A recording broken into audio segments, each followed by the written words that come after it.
Musim dingin 1939, hampir malam. Saat ufuk merah menyelimuti hutan liar berselimut salju, barisan tentara Soviet berbaris melintasi lanskap beku.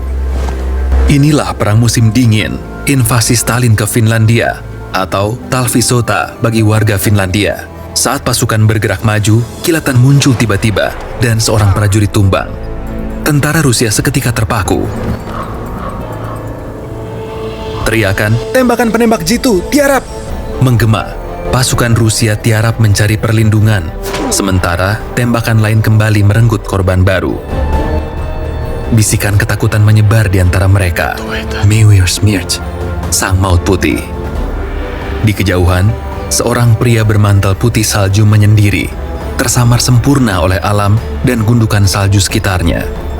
Ia bertumpu tenang pada sarung tangannya, sabar menanti sasaran berikutnya masuk ke dalam targetnya.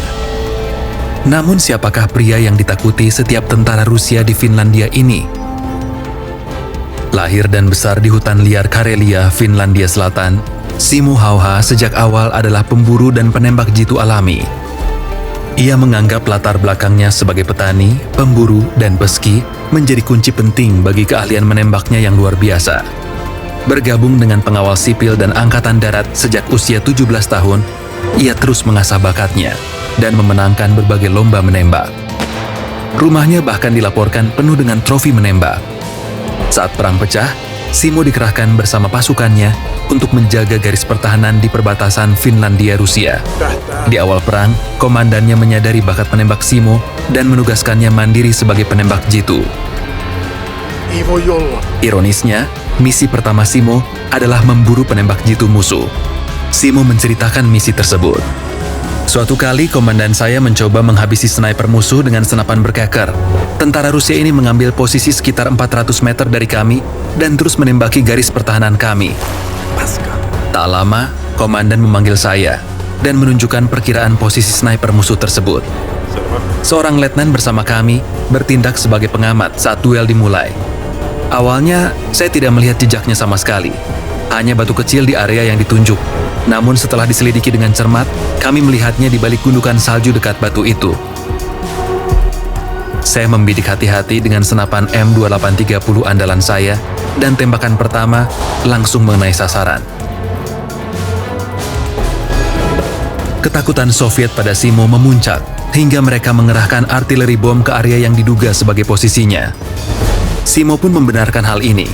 "Rusia mengerahkan upaya besar untuk membunuh saya."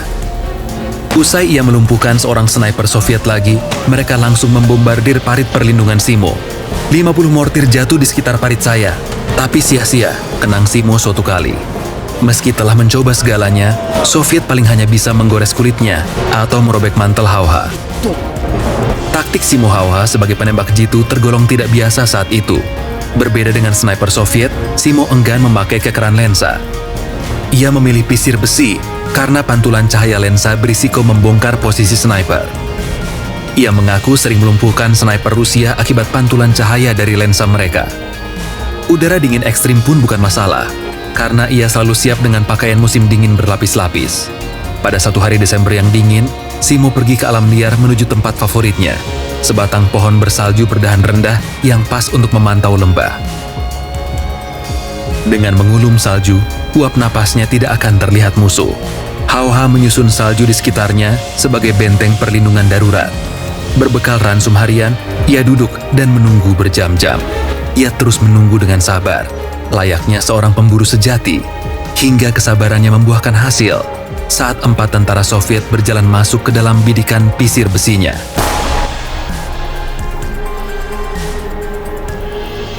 Simo menembak dan mengokang senjatanya dengan cepat. Setelah 4 tembakan, keempat pria itu terkapar di salju selamanya. Simo melepaskan tembakan 25 kali hari itu, mencetak rekor korban terbanyak oleh satu sniper dalam sehari. Memperkuat legenda Simo Hauha sebagai maut putih di mata pasukan Soviet. Kisah Simo Hauha sebagai penembak jitu tak terlihat menjadikannya teror bagi musuh, pahlawan di rumah.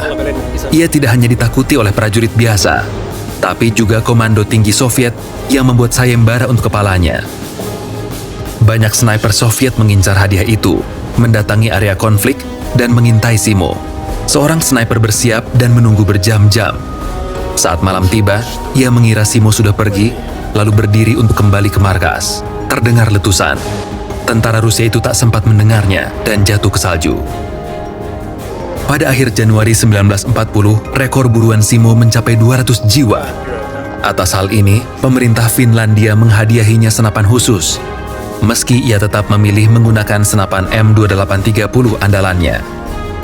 Simo terus menambah angka korbannya sepanjang perang, hingga mencetak rekor luar biasa, lebih dari 500 korban jiwa dalam 100 hari. Awal Maret, ia memimpin pasukan Finlandia menahan gempuran tentara merah yang mencoba menembus area hutan. Mengenai pertempuran itu, Simo mengenang, "Saya berada di hutan gelap Ulisma. Kami mendapat misi serangan balik, satu dari sekian banyak tugas. Kami bergerak ke posisi awal saat fajar. Ada rawa selebar 300 meter yang kami seberangi tanpa kesulitan. Setelahnya, kami menyerbu musuh yang posisinya sangat dekat. Senapan saya berfungsi dengan sangat baik. Jarak kami begitu dekat, bahkan ada yang hanya sejauh 2 meter dari saya. Musuh terpaksa mundur. Namun beberapa prajurit berani mereka tertinggal dan mengacaukan kami. Tiba-tiba terdengar tembakan dari jarak 50 atau 100 meter, dan saya merasa tertembak."